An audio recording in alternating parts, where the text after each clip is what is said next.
தமிழ் சினிமால ஒவ்வொரு ஆக்டருக்கும் ஒவ்வொரு டைரக்டர்ஸ் பலம் சேர்ப்பாங்க. காம்ப்ரமைஸ் அப்படிங்கிற விஷயமே இருக்காது. மாஸ் மட்டும் அப்படிங்கிற ஒரு விஷயம் இருக்காது. ஒரு அதிரி புதிரான டான்ஸ், ஃபைட்டு இந்த மாதிரி எதுவுமே இருக்காது. ஆனா அந்த படம் ஹிட் அடிச்சிருக்கும், இல்ல ஏதோ ஒரு விஷயத்துல நமக்கு அது பிடிச்சிருக்கும். ஸோ அந்த மாதிரி ஒவ்வொரு ஆக்டர்ஸும் லைஃப்ல ஒரு ட்ரீம் ப்ராஜெக்டா அந்த படம் உங்களுக்கு பிடிச்ச மாதிரி இருக்கும், நமக்கு பிடிச்ச மாதிரி இருக்கும். ஸோ ஒரு கம்ஃபர்டபுள் ஜோன் அப்படிங்கிற ஒரு விஷயத்தை விட்டு வெளியில வந்து ஒரு பெர்ஃபார்மரா என்னென்ன படங்கள் கொடுத்துருக்காங்க, அது எதுலாம் என்னோட ஃபேவரட் லிஸ்ட்ல இருக்கு. நான் பார்த்த படங்களை தான் அந்த ஃபேவரட் லிஸ்டா போட்டிருக்கேன். ஸோ பெஸ்ட் படம் வேற, ஃபேவரட் லிஸ்ட் வேற. ஸோ என்னோட ஃபேவரட் லிஸ்ட் ஒவ்வொரு ஆக்டர்லயும் இருக்கும், ஒவ்வொரு ஆக்டர்ஸோட ஃபிலிம் லிஸ்ட்லயும் இருக்கும். ஸோ அது எல்லாத்தையும் சேர்த்து வச்சு தான் அந்த வீடியோல பார்க்க போறோம். So welcome back to the லூயி செட்டைகள்.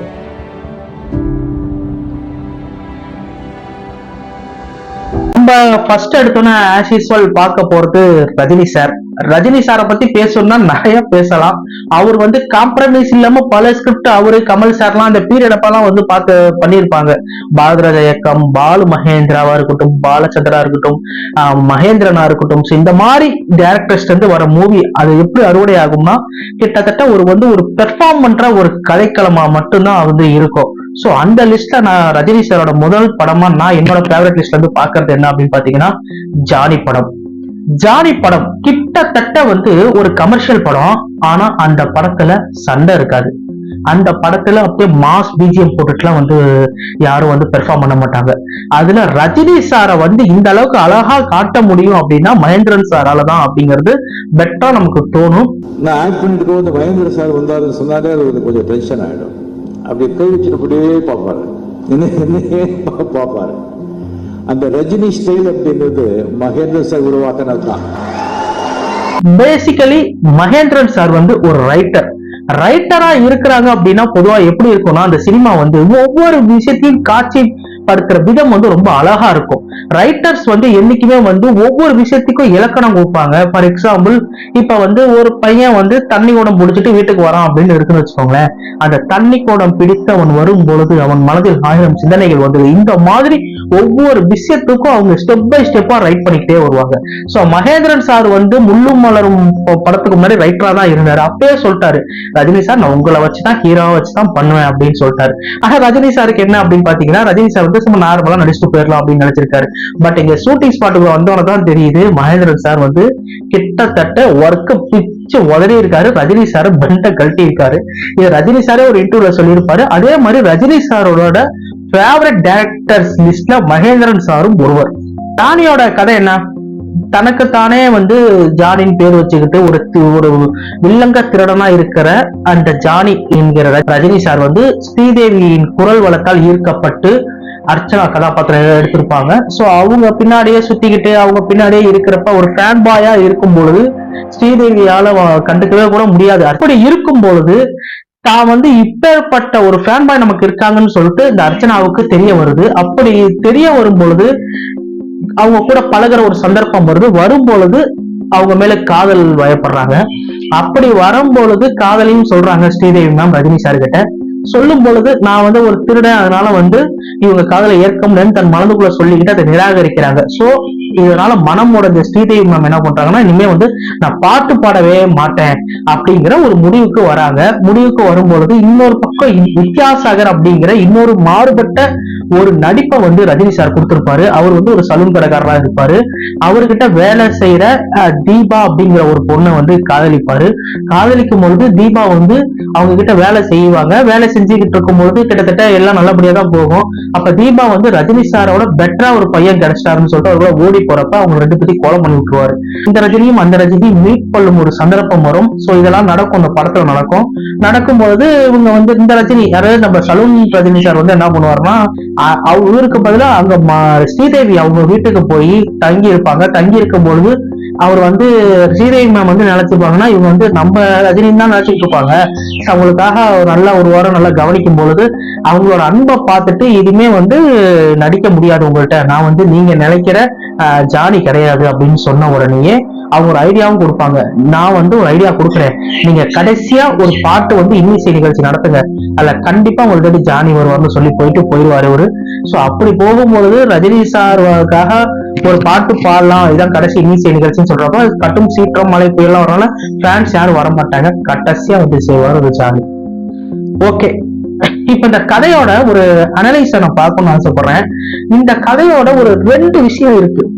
காதல் திருடனையும் திருந்த வைக்கும், இன்னொன்னு காதல் நல்லவனையும் கொலைகாரணமாக்கும். இந்த மாதிரி 2 விஷயங்களை அழகா எடுத்துரைத்திருப்பாரு மகேந்திரன் சார் அவர்கள். சோ நான் பார்த்த ஒரு ரொம்ப ஒரு விஷுவல், மகேந்திரன் சார் படம் அப்படின்னாலே விஷுவலுக்கு பஞ்சமே இருக்காது. ஒரு கார் சீன் வரும், ஓப்பனிங்ல ஒரு கார் சீன் வரும். அந்த கார் சீன் பாத்தீங்கன்னா ரஜினி சாரோட இன்ட்ரோ திருடன் எப்படின்னா, அதுல வந்து ஏதோ பெயிண்ட் அடிச்சு வெல்டிங்லாம் ஏதோ பண்ணிட்டு இருப்பாரு. பண்ணிட்டு இருக்கும் பொழுது ரேடியோல ஒரு சவுண்ட் வரும். அது என்னன்னு பாத்தீங்கன்னா, இந்த கார் இந்த நம்பரை கொண்டு திருடப்பட்டுள்ளது அப்படின்னு சொல்லிட்டு வரும். அதுலயே அந்த கார் வந்து டிரைவ் வேகமா ஓடும். அதிலே தெரிஞ்சுக்கலாம் ரஜினி சார் தான் அந்த காரை செதுக்கியிருக்காங்க. சோ விஷுவல் ஸ்டோரி டெல்லிங்க பார்த்து பார்த்து செதுக்கியிருப்பாரு மகேந்திரன் சார் அவர்கள். இன்னொரு பக்கம் இந்த கேரக்டரை எப்படி டிசைன் பண்ணியிருக்காங்கன்னா, கிட்டத்தட்ட வந்து ரொம்ப மென்மையா, இன்னைக்கெல்லாம் கௌதம் மேனன் சார் வந்து கிளாஸ் மூவி எடுப்பாரு, மணிரத்னம் கிளாஸ் மூவி எடுப்பாருமாங்க.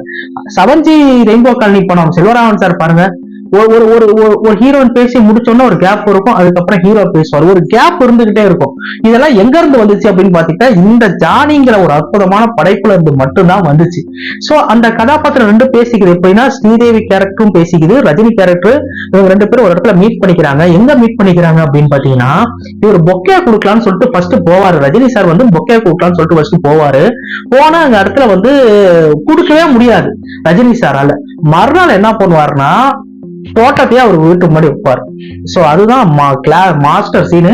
அப்ப ஒரு பீச் ஓரமா வந்து ஸ்ரீதேவி மேம் நடந்து வந்துகிட்டு இருப்பாங்க. நடந்து வரப்ப ஒரு போட்ல இந்த அவங்க பாடின பாட்ட டேப் கார்டு வச்சு கேட்டுக்கிட்டு இருப்பாரு. தனக்கு இப்படி ஒரு ரசிகனா அப்படின்னு சொல்லிட்டு ஸ்ரீதேவி மேம் வந்து ரஜினி சாரை பார்க்கிற அந்த ஒரு விஷயம் இருக்கே, அப்படி இருக்கும் அந்த கேரக்டர். சோ இது ஒரு லைக் பண்ண ஒரு விஷயம். இன்னொன்னு, அவங்க கடற்கரையில லாங் ஷாட் பேசிக்கிட்டு இருப்பாங்க. என்ன பேசிட்டு இருப்பாங்க அப்படின்னா நமக்கு தெரியாது. சோ அவங்க லாங் ஷாட் பேசிக்கிட்டு இருக்கப்ப என்ன பேசிட்டு இருப்பாங்க தெரியாது.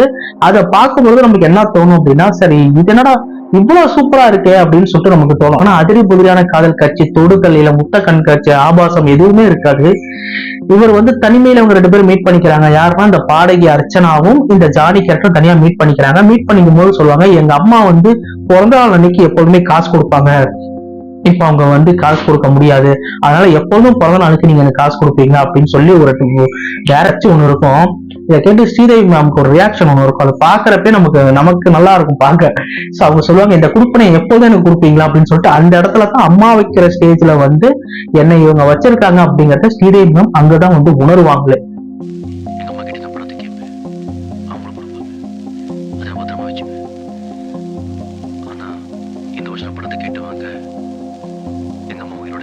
பக்கம் கிளாஸா போயிட்டு இருக்கு, இன்னொரு பக்கம் மாறுபட்ட நடிப்பு. அந்த பீரியட்ல வந்து ரஜினி சார் வந்து ஒரு 5-6 படம் நடிச்சுட்டு இருக்க ஒரு பீரியட். சோ அப்படி இருக்கும்போது இங்க இந்த ஒரு படத்துல 2 கேரக்டர் பண்ணுவோம், ஒண்ணு மீச கம்மியா, இன்னொரு மீச அகட்டியா. சோ இங்க ஒரு வித்தியாசமான ஒரு கேரக்டர் ஒன்று போகுது.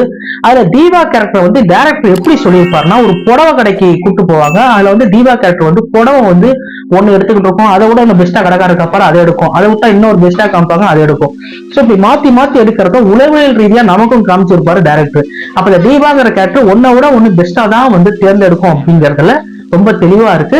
இந்த படத்தை எப்படி காமிச்சிருப்பாங்கன்னா, ஒரு பெண்ணு வந்து தனக்கு வரப்போறவன் வந்து தகுதியானவனா இருக்கான்னு மட்டும் பாக்குறது இல்ல, கடைசி வரைக்கும் நம்ம லைஃப்ல தாக்கு பிடிப்பானா அப்படிங்கிற பெண்களோட அந்த மனோபாவத்தை கிளீனா வந்து தீபாங்கிற கேரக்டர் மூலமா டாக்டர் மகேந்திரன் சார் வந்து காமிச்சிருப்பாரு. ரொம்ப பிடிக்கிறதுக்கு ஒரு ரீசன் என்னன்னா, மகேந்திரன் சாரோட படம் அப்படின்னா ரொம்ப மியூசிக், இளையராஜா பேக்ரவுண்ட் மியூசிக் இல்லாம ஒரு படமே கிடையாது. அது ஒரு பிஜிஎம் ஒன்று வரும், நான் உங்களுக்கு முடிஞ்சா போடுறேன், டேப்லெட்ஸ் போடாம தான் சரி. அவ்வளோ அழகா அவ்வளோ எளிமையா எடுத்து வச்சிருக்க இந்த படம், ஜானி படம், என்னைக்குமே ரஜினி சார் வாழ்க்கையிலையும் மறக்க முடியாது, பிரான்ஸ் மத்தியிலையும் மறக்க முடியாது. கடைசியா வித்யாசாகர்ங்கிற ஒரு கெட்டப் வந்து ஒரு கேரக்டர் வந்து ஜானி தான் உங்களுக்கு பொருத்தமானு சொல்லிட்டு அவர் நடிப்புல இருந்து அவர் வெளியில போயிடுவார். அந்த அளவுக்கு அர்ச்சனாவோட கதாபாத்திரம் எப்படி இருக்குன்னா, ஒரு எளிமையா திருடன் கூட நம்மள வந்து ஏமாத்த முடியாத அளவுக்கு அவங்களோட அன்பு உண்மையா காமிச்சிருப்பார் மகேந்திரன் சார்.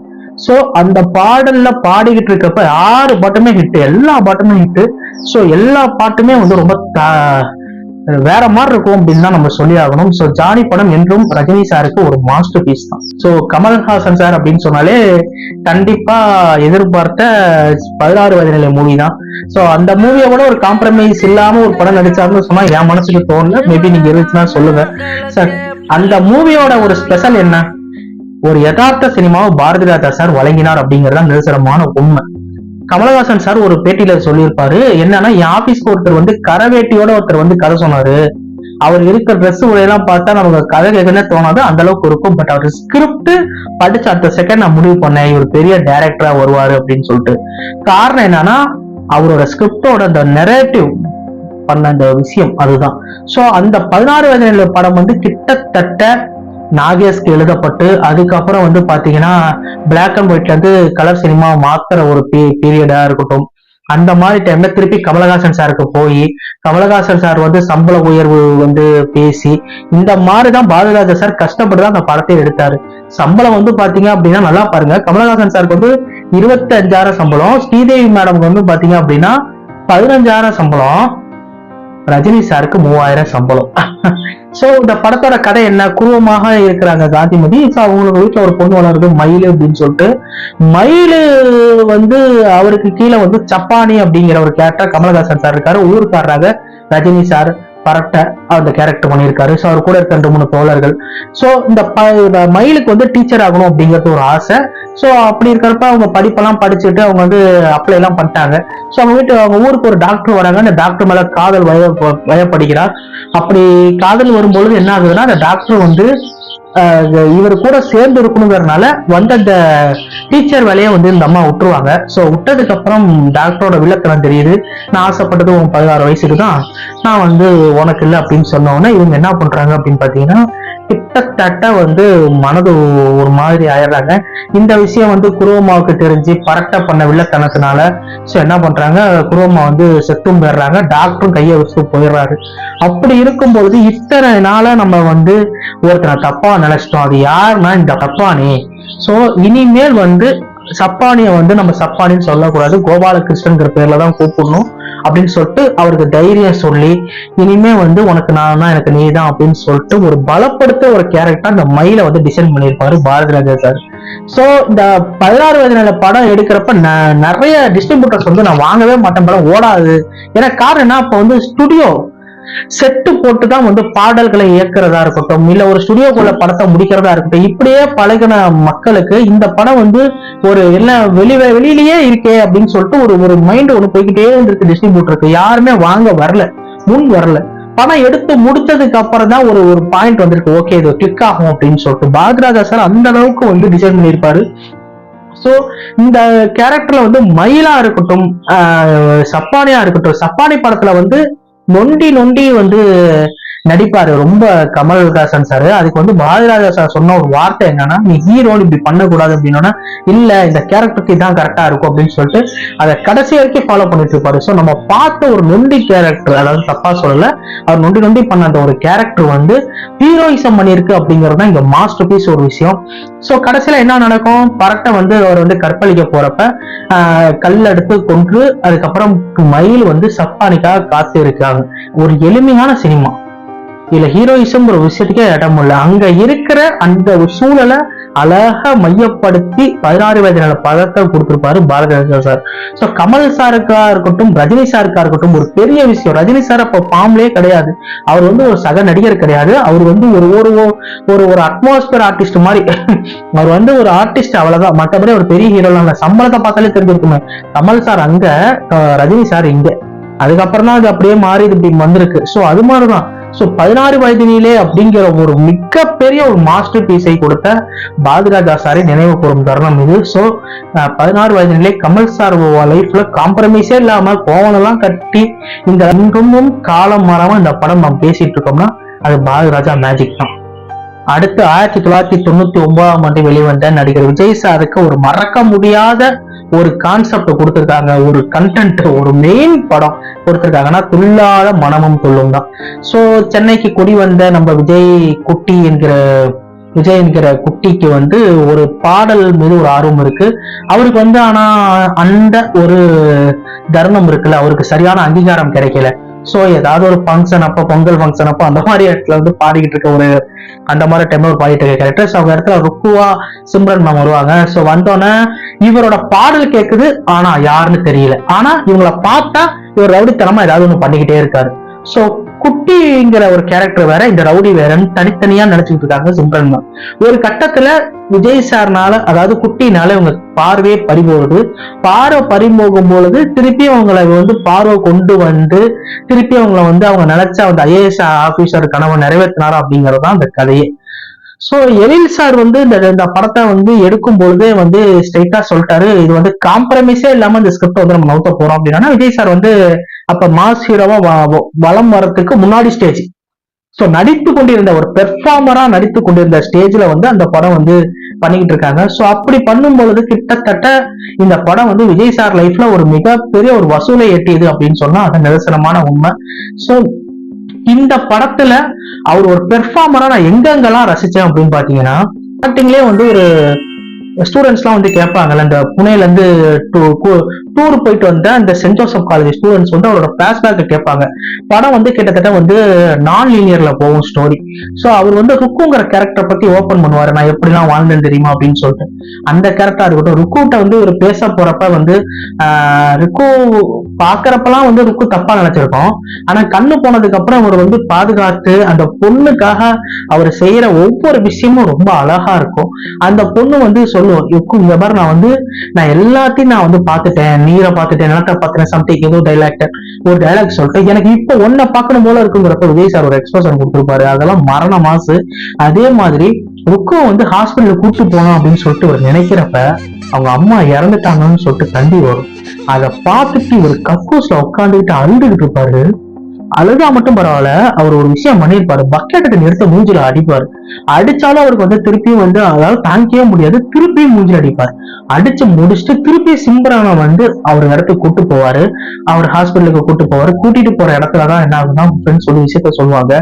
சோ அவங்க டெத்துக்கு போவாங்க. போனதுக்கு அப்புறம் தான் தெரியும் அவங்க அம்மா வந்து கண்தானம் பண்ணிருக்காங்க. சோ அவங்க அம்மாவோட கண்ணையே வந்து பொருத்தி அழகு பார்க்கலாம்னு சொல்லி போகிறப்ப ஹாஸ்பிட்டல்ல வந்து 40,000 செலவாகும்னு சொல்றாங்க. 40,000 செலவாகும்னு சொல்றப்ப என்னடா பண்றதுன்னு சொல்றப்ப வெளியில வந்து ஒருத்தர் பேசிட்டு இருப்பாங்க, ஒரு சிங்குன்னு நினைக்கிறேன், சம்திங் லெட்டர்.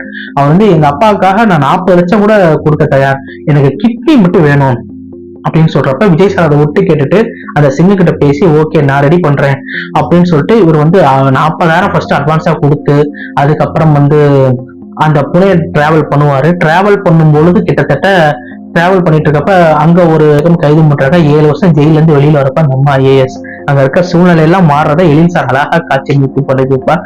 கடைசியில சிம்ரன் மேம் எல்லாம் இந்த இடத்துல தியேட்டர்ல திட்டாத ஆட்களே இல்லை. அவர் வந்து பார்க்க வருவாரு. அவருக்கு அந்த ஆசிட் அடிச்ச விஜய் தான் ஞாபகம் வரும். அரெஸ்ட் பண்ணுங்கன்னு சொல்லிட்டு அடிச்சு உள்ள போடுறப்ப மணிவண்ணன் சாரே கட்டி எடுத்து குத்த வந்துருவாரு. அந்த அளவுக்கு டென்ஷன் ஆடுவாரு. அப்பதான் இந்த பாட்டு வரும், இன்னிசை பாடி வரும் அப்படின்னு சொல்லிட்டு ஒரு பாட்டு வரும். அந்த பாட்டு தாங்க படத்துல ஹைலைட். அந்த இடத்துல திருப்பி பார்த்தா ஜீப் சார்ஜிக்கிட்ட ஒரு பண்ற விஜய் சாரோட ஒரு பெர்ஃபார்மரா அந்த இடத்துல ரசிக்காத ஆட்களே இருக்காது. இன்னும் சொல்லணும்னா விஜய் சாருக்கு ஹேட்டர்ஸும் ஒண்ணு அப்ப இல்ல, இருந்தாலும் இந்த படத்தை வந்து மறுக்கவே முடியாது. அந்த அளவுக்கு பார்த்துட்டு ருக்கு வந்து இப்படி கை நீட்டிக்கிட்டு இருப்பாரு. அப்ப ஹக் பண்ற ஒரு சீன் வரும். ஆனா உன ஹக் பண்றதுக்கான தகுதி இல்லை, நான் முதல்ல உன்னை வந்து மன்னிப்பு கேட்கணும்னு சொல்லிட்டு கையை பிடிச்சி கெஞ்சற சீன். அதுக்கப்புறம் தான் ஒரு டிரான்சிஷன் கொடுப்பாங்க சிம்ரன் தான். அதுக்கப்புறம் தான் அந்த படத்துல வந்து எல்லாருமே வந்து ரசிச்ச ஒரு தருணம்னா அந்த ஒரு பாட்டு தான் வந்து அவங்கள வந்து சேர்த்துச்சு, ஒரு பாட்டு தான் பிரிச்சிச்சு, ஒரு பாட்டு தான் திரும்பவும் சேர்க்குது. இந்த கதை தான், ஒரு பாட்டு தான் இந்த கதையே. சோ இன்னிசை பாடி வரும் அப்படிங்கிற ஒரு பாட்டு வந்து நல்ல ஒரு பாசிட்டிவ் வேவா விஜய் சாரோட சினிமா கரியர்லயே அமைஞ்சிச்சு அப்படின்னா அது துள்ளாத மனமும் துள்ளும் படம் தான். அஜித் சார், அஜித் சாரோட லைஃப்ல மிகவும் டேர்னிங் பாயிண்ட் கொடுத்த ஒரு படம் அப்படின்னா அது கண்டிப்பா வந்து முகவரி படம் தான். அப்ப வந்து அந்த டைரக்டருக்கு 22 வயசு தான், விஜெட் துரைன்னு நினைக்கிறேன். அவர் 22 வயசு தான். இந்த படத்தை பத்தி பேசுறதுக்கு முன்னாடி சில பைட்ஸை மட்டும் நம்ம பண்ணி விட்டு போறோம்னு நான் நினைக்கிறேன். ஒரு படத்தை பார்த்துட்டு ஆபரேட்டர்கள், தியேட்டர் ஆபரேட்டரே வந்து சில கிளிப்ஸை வந்து சேர்த்து கிளைமேக்ஸா, நெகட்டிவ் கிளைமேக்ஸா இருக்கும், அதை பாசிட்டிவா மாத்தி வெற்றி கண்ட படம் அப்படின்னா எனக்கு தெரிஞ்சு முதல்ல முகவரி படம் தான். ஒரு படத்தை வந்து பாக்குறப்பே என்னால 100% ஜெல்லாக முடியாது, என்னால குறைகள் மட்டும் தான் தெரியும் அப்படின்னு அஜித் சார் வந்து விஜய் துரை கிட்ட சொல்றாரு, டைரக்டர் கிட்ட. ஆனா இந்த படம் எனக்கு சாட்டிஸ்ஃபைட் ஆகுது அப்படின்னு சொல்றாரு. சோ விஜய் சாரா இருக்கட்டும், அஜித் சாரா இருக்கட்டும், தாம் நடிச்ச ஒரு படம் வந்து ஒரு ஜெல்லாகிற ஒரு கமர்ஷியல் இல்லாம ஒரு பெர்ஃபார்மன்ஸ் கொடுக்க ஒரு படத்தை தான் அவர்களும் விரும்புறாங்கிறது இந்த இன்டர்வியூ மூலியமாவே நமக்கு தெரியுது. ஸ்டோரி படத்தோட அந்த ஸ்டோரியை பார்க்கலாம். ஸ்ரீதர் அப்படிங்கிற ஒரு கேரக்டர், அதுக்கு அவங்களுக்கு வந்து இசையமைப்பாளர் ஆகணும்னு ஆசை. சோ ஒரு பேஷனபிளா இருக்கிற ஒரு ஆளுக்கு வந்து சரியான அங்கீகாரம் கிடைக்கல. அப்படி இருக்கும் பொழுது விஜய் அப்படிங்கிற ஜோதிகாவை மீட் பண்றாரு. 2 பேரும் காதல் வயப்படுறாங்க. அஜித் சாரோட குடும்பத்தை பத்தி அதுல சொல்லணும் அப்படின்னா, அவங்களுக்கு வந்து தங்கை, அண்ணன், அண்ணி, அம்மா, அப்பா எல்லாம் ஒரு கோர்வையா இருக்காங்க. எல்லாருமே வந்து இவர் ஒரு மியூசிஷியனா ஆகணும் அப்படின்னு சொல்லிட்டு தான் வந்து ஆசைப்படுறாங்க. அப்படி இருக்கும் பொழுது ஒரு நாள் வந்து இவர் வந்து ஜோதிகா வந்து விஜயை வந்து இன்ட்ரோ கொடுக்குறாரு. சோ கொடுக்கும் பொழுது என்ன ஆகுதுன்னா, எல்லாருக்கும் ஃபேமிலிக்கு எல்லாம் பிடிச்சிருது. அப்ப விஜய் என்கிற ஜோதிகா அப்பா வந்து அஜித் சாரை வந்து மீட் பண்றாங்க. மீட் பண்ணி உங்களுக்கு என்ன ஆகணும்னா ஆசை அப்படின்னு கேட்டோன்னா, எனக்கு இசையமைப்பாளர் ஆகணும் ஆசை அப்படின்னா, இதெல்லாம் 100ல் ஒரு ஆள் தான் ஜெயிப்பாங்க. அதனால நீங்க என்ன பண்றீங்கன்னா, உங்களுக்கு காசு தர முதலீடு போட்டு வந்து தொழில் ஆரம்பிங்க, என் பொண்ணையும் கட்டிக்கோங்க. ஏன்னா என்னோட பொண்ணோட தங்கச்சியை வந்து பொண்ணு கேட்கறாங்க. மூத்தவ இருக்கிறப்ப கல்யாணம் கட்டி கொடுக்க முடியாது, அதனால டக்கு நீங்க வேலையை பாருங்கிறப்ப அஜித் சத்து வந்து போகிறார். சோ இப்படி இருக்கும் பொழுது கடைசியில வந்து அண்ணனுக்கு உடம்பு சரியில்லாம போகுது. சோ இவர் வந்து மியூசிக்கே தூக்கி எறிஞ்சுக்கிட்டு இவர் வந்து என் குடும்பத்துக்காக நான் வாழ போறேன்னு சொல்லிட்டு நடக்கிற மாதிரிதான் ஒரு கிளைமேக்ஸ். இந்த கிளைமேக்ஸ்ல கடைசியா ஒரு கிளிப்பிங்ஸ் ஆட் பண்ணிருப்பாரு. ஒரு மியூசிக் டைரக்டர் ஆன மாதிரி, ஒரு சான்ஸ் கிடைச்ச மாதிரி, ஜோதியாவை கரம் பிடிக்கிற மாதிரி ஆபரேட்டர்களே எடிட் பண்ணி அந்த இதை வந்து பண்ணிருப்பாங்க. சோ அனலைஸ் பண்ணுவோம் இந்த மூவியை பத்தி ஒரு சின்ன அனலைஸ். எனக்கு ரொம்ப பிடித்த விஷயங்கள் என்ன அப்படின்னா, ரொம்ப மாசுங்கிற ஒரு விஷயமே இருக்காது. ஒரு இளைஞன் என்ன கஷ்டப்படுறானோ அதை அழகா காமிச்சிருப்பாரு விஜய் டைரக்டர் அவர்கள். ரொம்ப ஒரு மாஸ்டர் பீஸ் சீனும் அப்படி இப்படிலாம் இருக்காது. ரகுவரன் சார் வந்து ஒரு அழகான ஒரு அண்ணனா இது பண்ணிருப்பாங்க. அப்ப இன்சென்டிவ் பணம் வரும். பணம் வரப்ப எல்லாருக்கும் என்னென்ன வேணும் அப்படின்னு சொல்லி கேட்கிறப்ப அஜித் சார் மட்டும் கேட்க மாட்டாங்க. அப்ப வந்து எனக்கு வந்து இந்த மாதிரி வாக்மேன் வேணும் ஏதோ சம்திங் ஒண்ணு கேட்டிருப்பாரு. அப்ப எல்லாருமே சீட்ல எழுதின ஒரே பேர் என்னன்னு பாத்தீங்கன்னா அஜித் சாரோட பேரா தான் இருக்கும். சோ அவருக்கு விவேக், மணிவண்ணன், சிறிகாரகர மணிவண்ணன் இவங்கதான் வந்து ரொம்ப ஃப்ரெண்ட்ஸா இருப்பாங்க. மனசா பழிச்சு எல்லாம் பேசுவாங்க. அதே மாதிரி ஜோதிகாவோட அப்பாட்ட பேசுற ஒரு பெர்ஃபார்மர் அஜித் சாரை நான் வந்து பார்த்தேன். ஆசையோட வாடி யார் கை நீட்டி கூப்பிட்டாலும் குழந்தை உடனே அவங்க கிட்ட ஓடிடும். ஆனா போன 2வது நிமிஷமே தாயை பார்த்து திரும்பிடும். அதே மாதிரி தான் சார், என்னை எங்க கொண்டு போய் உட்கார வச்சாலும் 2 நிமிஷம் தான் திருப்பி மியூசிக் தான் ஓடி வந்துடுவேன். சம்பாதிச்சாதான் அவன் ஆம்பளை அப்படின்னு சொல்லி ஜோதிகா அப்பா ஒரு வார்த்தையை விடுவாரு. அப்ப ஒரு வார்த்தை சொல்லுவாரு, ஆனா சாதிக்கிறவனே ஆம்பளைன்னு சொல்லலாங்க சார். நான் சாதிக்கணும்னு ஆசைப்படுறேன் சார். சம்பாரிச்சா மட்டும் ஆம்பளை இல்ல, சாதனை பண்ணாலும் ஆம்பளை தான். இப்ப ஒரு குழந்தை வானு கூப்பிட்டா என்ன பண்ணும், அது வந்து பக்கத்து வீட்டுக்காரங்கிட்ட யார்ட்டே போயிடும். ஆனா அவங்க அம்மா கூப்பிட்டா டபாரும் போயிடும். இந்த மாதிரிதான் எனக்கு மியூசிக்கும் அப்படிங்கிறப்ப இங்க பேஷனா எடுத்துக்கிட்டு இருக்க ஒவ்வொரு ஆண்களுக்கும் பெண்களுக்கும் அந்த டயலாக் வந்து உத்தியோகத்தை கொடுக்கும். அதுதான் நிதர்சனமான உண்மை. இப்ப ரொம்ப பேஷனபா இருக்க ஆளுங்களுக்கு வந்து அவங்க டிராவல் பண்ணி இன்னொரு கெரியர்ல மாத்தி விடுறது ரொம்ப கஷ்டமான வேலை. இன்னைக்கு நான் இசையமைப்பாளர் தான் என்ன பண்ணுவீங்க அப்படின்னு சொல்லிட்டு அவங்க அப்பா கேட்பாரு. அதுக்கு ஒரு சொல்லுவாரு, இன்னைக்கு இசையமைப்பாளர்னா நாளைக்கு இசையமைப்பாளருக்கு முயற்சி பண்ணிக்கிட்டு தான் இருப்பேன் அப்படின்னு சொல்லுவாரு. சோ இசைங்கிற ஒரு விஷயம் வந்து அவருக்கு எந்த அளவுக்கு வந்து ரொம்ப ஒரு மைண்ட் செட்ல வந்து பதிந்த ஒரு விஷயம் அப்படிங்கறத பார்க்க முடியுது. இன்னொரு விஷயம், ஒரு உடம்பு சரியில்லாதப்ப, ரகுவரன் சார் உடம்பு சரியில்லாதப்ப அவங்க அண்ணி வந்து எப்படின்னா, இனிமே வந்து அதாவது ஸ்ரீதர வேலைக்கு போறது அஜித் சார் வேலைக்கு போகணும் எவனுமே சொல்ல மாட்டாங்க. இவங்க வேலைக்கு போறதுக்கு தான் பார்ப்பாங்க. அவரோட கரியர்ல அவங்க கரெக்டா இருக்கட்டும் அப்படின்னு சொல்லிட்டு அவங்க ஃபேமிலியில ஒரு முடிவு பண்ணிருப்பாங்க. இதை பார்த்து அஜித் சார் தான் ஒரு முடிவுக்கே வருவார். என்ன அப்படின்னா, எனக்காக என் ஃபேமிலியோட செய்து இந்த ஃபேமிலிக்காக இப்போதைக்கு இந்த மியூசிக்கை நான் தள்ளி வைக்கிறேன் அப்படின்னு சொல்லிட்டு மணிவன்ட்ட சொல்லிட்டு ரோட்ல நடந்து போவாரு. விஜய் டைரக்டர் என்ன ஒரு இன்டென்சிவ் வச்சிருப்பாருன்னா, இப்போதைக்கு உள்ள தடை, அதாவது ஒரு கலைஞனுக்கு ஒரு தடை வருது அப்படின்னா அது தற்காலிக தடை தான், நிரந்தர தடை இல்ல. அதுக்குதான் அவர் நடந்து போற மாதிரி ஒரு ஷாட் வச்சு படத்தை முடிக்க நினைச்சேன். ஆனா ஆபரேட்டர் இதுக்கு வந்து பாசிட்டிவான ஒரு இது வேணும் அப்படின்னு சொல்லி அவங்க அந்த படத்தோட கிளைமேக்ஸே மாத்திட்டாங்க அப்படின்னு சொல்லுவாங்க. எப்ப நீங்க பார்க்கணும்னு நினைச்சீங்கன்னா கண்டிப்பா இந்த முகவரி படத்தை போய் பார்க்கலாம். எந்த ஒரு மாஸ் சீனு, டயலாக், கண்ணாடி போறது, ஸ்லோ மோஷனு, கார் ரேஸ் அதெல்லாம் எதுவுமே இருக்காது. அஜித் சார் இருப்பாரு, உள்ள தலை இருக்க மாட்டாங்க, அஜித் சார் இருப்பாரு. சோ ஒரு மாஸ்டர் பீஸாக அஜித் சார் வாழ்க்கையில் இருக்கும் என்பது எந்த சந்தேகமும் இல்லை.